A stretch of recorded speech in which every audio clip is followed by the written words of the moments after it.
Hello and welcome to our channel, Web3 Reviewer. Today we're taking a deep dive into Ethereum. Oh yeah, it's a topic that a lot of people find confusing. Yeah, shrouded in technical jargon. Exactly. So our mission today is to demystify Ethereum and make it understandable for everyone. Yeah, even if you're a complete beginner. Exactly. Even if you're just starting to explore the world of blockchain and cryptocurrency, So if you've ever wished you understood how cryptocurrency really works, you've come to the right place. stick around.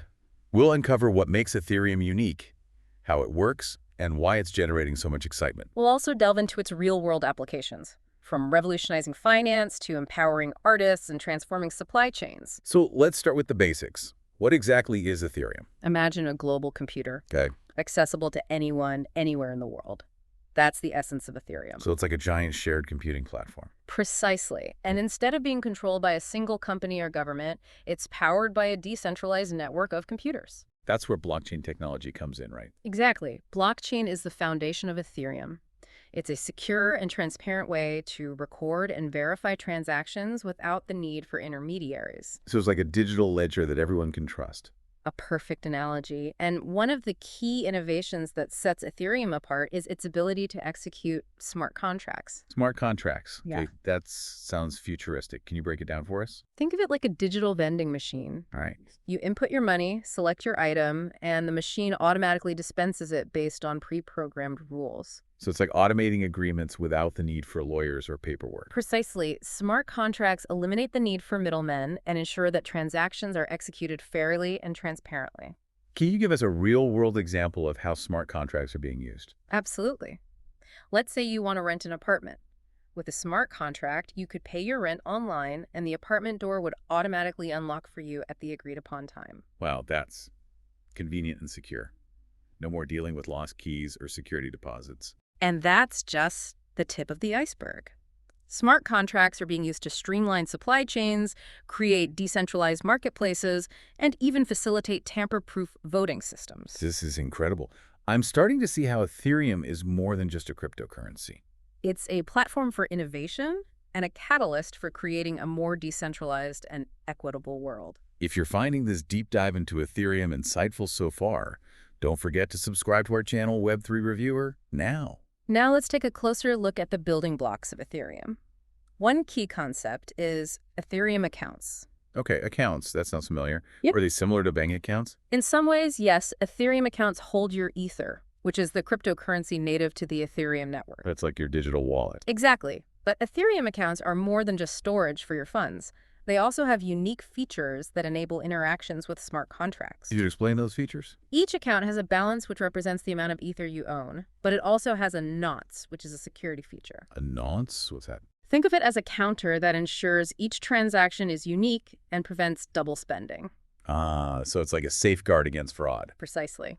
And then we have code and storage, which are essential for interacting with smart contracts. So Ethereum accounts are like mini programs that can execute transactions and interact with the blockchain. That's a great way to think about it. And there are two main types of accounts: externally owned accounts, EOAs, and contract accounts. Okay, let's unpack that. What's the difference between these two types? EOAs are controlled by individuals like you and me. We use private keys, which are like passwords to access and manage our funds. And contract accounts. Those are controlled by code, specifically the code of smart contracts. They act autonomously based on predefined rules. So it's like having a robot managing certain transactions for you. That's a great analogy. EOAs initiate transactions while contract accounts execute them based on the logic of the smart contract. Now let's talk about how these accounts actually interact with the Ethereum network. What happens when I want to send Ether or interact with a smart contract? That's where transactions come into play. Think of a transaction as a request to change the state of the Ethereum network. Okay, so if I want to send Ether to someone, I'm essentially requesting that the network update our balances. Exactly. And these requests are bundled together into blocks and added to the blockchain, which is the permanent record of all transactions on the network. So the blockchain is like a giant immutable ledger. Precisely. And to process these transactions and add new blocks to the blockchain, Ethereum uses a mechanism called gas. Gas, like the fuel we put in our cars. Well, it serves a similar purpose. Gas is a unit of measurement that represents the computational effort required to execute a transaction. So the more complex the transaction, the more gas it consumes. Exactly. And users pay a gas fee for each transaction, which incentivizes miners to process transactions quickly and efficiently. So gas is like a fee for using the Ethereum network. Think of it as a way to prevent spam and ensure that only valuable transactions are processed. This is starting to make sense. So we have accounts, transactions, and gas. But how does Ethereum ensure that all this information is secure and tamper-proof? That's where the magic of blockchain technology really shines. The blockchain is designed to be incredibly secure and resistant to attacks.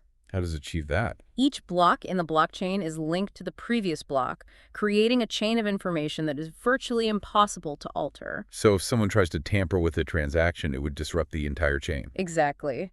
And because the blockchain is distributed across a vast network of computers, it's incredibly difficult for any single entity to control or manipulate it. That's impressive.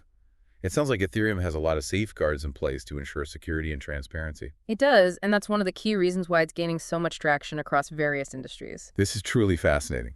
We've covered a lot of ground already, and I'm sure our viewers have a lot to process. If you're enjoying this deep dive into Ethereum, make sure to leave your questions and thoughts in the comments below. We love hearing from our community and engaging in insightful discussions. Now let's delve into what truly sets Ethereum apart from other blockchain platforms.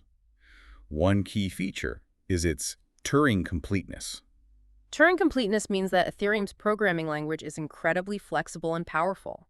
It can handle complex logic and computations, allowing developers to create a wide range of sophisticated applications. So it's like giving developers a blank canvas to build anything they can imagine. A perfect analogy. Unlike some other blockchains that are limited to simple transactions, Ethereum can handle complex programs and algorithms. Can you give us an example of how this flexibility is being used in practice? Absolutely. Imagine a decentralized application that allows you to automatically invest a portion of your income into a diversified portfolio of cryptocurrencies based on your risk tolerance. That's something you could easily program on Ethereum. Wow, that's impressive. It's like having a personal financial advisor powered by code. Another key differentiator is Ethereum's transition from proof of work to proof of stake.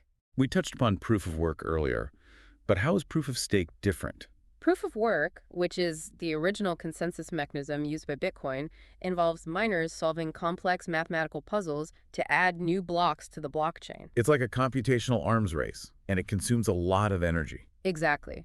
Proof of stake aims to address this issue by relying on validators who stake their ether as collateral to participate in the consensus process. So it's like putting your money where your mouth is demonstrating your commitment to the network. Precisely. Validators are chosen to propose and validate new blocks based on the amount of ether they have staked. And this transition to proof of stake is expected to make Ethereum more energy efficient. Absolutely. It eliminates the need for energy-intensive mining, making Ethereum much more environmentally friendly. That's a significant improvement. Hmm. So we have Turing completeness and proof of stake. What else makes Ethereum stand out? Well, we can't forget about decentralized applications, or dApps. dApps, right? We mentioned them briefly earlier. Yeah. Can you explain them in more detail? dApps are applications that run on the Ethereum network, meaning they're not controlled by any single entity. So they're like apps that operate outside the traditional app store. Exactly. And because they're built on the blockchain, they inherit all its benefits: transparency, security, and immutability. That's incredible. Can you give me some examples of what these dApps can do? Absolutely. One exciting area is decentralized finance, or DeFi. DeFi, I've heard that term thrown around a lot lately. It's essentially a revolution in how we think about financial services. So instead of relying on banks, we can use dApps to manage our finances. Precisely. For example, imagine being able to borrow money without going through a bank, using your cryptocurrency holdings as collateral. That's something DeFi makes possible. Wow, that's game-changing. What other cool dApps are out there? The possibilities are endless. We have games where players truly own their in-game items, voting systems that ensure tamper-proof elections, and even platforms for creating and trading digital art. It sounds like dApps have the potential to disrupt almost every industry. They absolutely do. Ethereum provides the foundation for building a more decentralized and equitable future. This is mind-blowing. Before we move on, let's take a closer look at how some of Ethereum's key features work in practice. A great idea. Let's start with the state transition system, which is how Ethereum keeps track of changes on the network. Okay, I'm all ears. Explain it like I'm 5. Imagine you have Alice and Bob, each with a certain amount of ether. When Alice sends some ether to Bob, the state of the network changes. It's like a digital game of hot potato where the ether's the potato. A fun analogy, Ethereum keeps track of these changes using a concept called state. The state represents the current balance of all accounts and the data stored in smart contracts. So each transaction triggers a change in the state of the network. Exactly. And the beauty of the system is that every change is validated and recorded on the blockchain, ensuring accuracy and transparency. That's reassuring to know. What about Merkle trees? That's intriguing. Merkle trees are a clever way to organize and verify data on the blockchain. Okay, paint me a picture. How do they work? Imagine a family tree. At the bottom, you have all the individual family members. As you move up the tree, each parent node represents the combined information of their children. So it's like a hierarchical structure that summarizes data efficiently? Precisely. And in the context of Ethereum, each block in the blockchain uses a Merkle tree to organize all the transactions within that block. So it's like creating a compact fingerprint of all the data in a block. That's a great way to put it. Mm. And this fingerprint allows for quick and efficient verification of information. If you want to check if a specific transaction is included in a block, you don't need to examine the entire block. You can simply follow the path in the Merkle tree. That's incredibly clever. It's like having a shortcut to verify data. And finally, let's not forget about decentralization, arguably the most fundamental feature of Ethereum. Decentralization. We've mentioned it throughout our conversation, but why is it so important? Well, remember how we talked about Ethereum being like a global computer owned by no one? That's decentralization in action. So instead of relying on a single company or government to control the network, it's distributed among a vast network of computers worldwide. Precisely. And this distributed nature makes Ethereum incredibly resistant to censorship and outages. It's like having a backup generator for the internet. That's a great analogy. Even if one computer fails or a group tries to manipulate the network, the rest of the system keeps running. Wow, that's incredibly resilient. It's like a digital fortress built on collaboration. Exactly. And that's what makes Ethereum so powerful. It empowers individuals and communities to take control of their data and build systems that operate outside traditional structures. I think we've laid a solid foundation for understanding the core principles of Ethereum. Indeed, we have. But this is just the beginning. In the next part of our deep dive, we'll explore the real-world applications of Ethereum in more detail. We'll see how it's transforming industries like finance, art, and even identity management. So stay tuned for more exciting insights, and don't forget to subscribe to our channel, Web3 Reviewer, now for more insightful explorations into the world of blockchain and beyond. Welcome back to our deep dive into the fascinating world of Ethereum. We've laid out the foundation now. Let's explore how this technology is shaping the real world. Yeah, I'm particularly intrigued by decentralized finance, or DeFi. It seems like everyone's talking about it. What's all the hype about? Well, DeFi is about reimagining financial systems, moving them away from centralized institutions and onto the blockchain. So instead of relying on banks, we could use dApps for things like loan savings and even trading. Exactly. DeFi platforms allow you to borrow and lend money using cryptocurrency as collateral, all governed by smart contracts. What's fascinating is the potential for greater financial inclusion. People who might not have access to traditional banking could participate. That's right. That's one of the most exciting aspects of DeFi. It's about empowering individuals and creating a more equitable financial system. But wouldn't removing intermediaries also introduce new risks? That's a valid concern. With DeFi, you're responsible for managing your own assets and understanding the complexities of smart contracts. There's no central authority to fall back on. So it requires a certain level of knowledge and caution. Tell me, what else can Ethereum do beyond finance? Okay, let's shift gears to a world where digital ownership has revolutionized the world of non-fungible tokens, or NFTs. Ah, NFTs. They become a cultural phenomenon. But I still struggle to grasp what makes them so unique. Isn't it just digital art that anyone can copy? Well, that's where the blockchain comes in. An NFT represents ownership of a unique digital asset, be it art, music, or even virtual real estate. That ownership is recorded on the blockchain, making it verifiable and tamper-proof. So it's like having a digital certificate of authenticity for a one-of-a-kind item. Exactly. Right. And that's what gives NFTs their value. Think about owning the original digital file of a viral meme or a piece of art that gains immense popularity. Right. I can see how that would appeal to collectors. What other applications are there for NFTs? NFTs are being used for event ticketing, where each ticket is a unique token preventing counterfeiting. They're also being used to represent ownership in online games, giving players true ownership of their in-game items. It's interesting to see how NFTs are blurring the lines between the physical and digital worlds. Absolutely. And let's not forget about the potential of Ethereum for creating more secure and private identity systems. That's a topic I'm really interested in. How could blockchain technology improve how we manage our identities? Imagine storing your digital identity on the blockchain, things like driver's licenses, medical records, even educational credentials. So instead of carrying around physical documents or relying on centralized databases, we could have a secure and portable digital identity. Precisely. And that identity could be selectively shared with service providers, giving individuals more control over their personal information. That would be a game changer for online privacy and security. No more worrying about data breaches or identity theft. It's a vision that many developers are working towards, leveraging Ethereum's decentralized and secure nature. I'm sensing a pattern here. Ethereum seems to be all about empowering individuals and creating more transparent and equitable systems. That's a great observation. Let's move from the individual to the global scale and look at how Ethereum is transforming supply chain management. Okay, supply chains can be incredibly complex. How can blockchain technology make a difference? Imagine being able to track the journey of a product, say, coffee beans from the farm where they were grown to the cup you're drinking from. Yeah, that would provide incredible transparency. Consumers could make more informed choices about the products they buy. Exactly. With Ethereum, each step in the supply chain can be recorded on the blockchain, creating an immutable record of the product's journey. This can help verify the origin of goods, ensure ethical sourcing, and prevent counterfeiting. It's like having a digital passport for every product, providing a complete history and ensuring authenticity. And that level of transparency can build trust between businesses and consumers, fostering a more ethical and sustainable global economy. This is all incredibly exciting, but I imagine there are challenges to implementing these ambitious applications. Absolutely. Ethereum, like any groundbreaking technology, faces its share of hurdles. What are some of the key challenges that developers are grappling with? One major challenge is scalability. As the network grows and more users join, it needs to be able to handle a large volume of transactions quickly and efficiently. So it's like a traffic jam on the blockchain. A good analogy. There are ongoing efforts to improve Ethereum's scalability, including solutions like sharding, which involves dividing the network into smaller, more manageable segments. That sounds promising.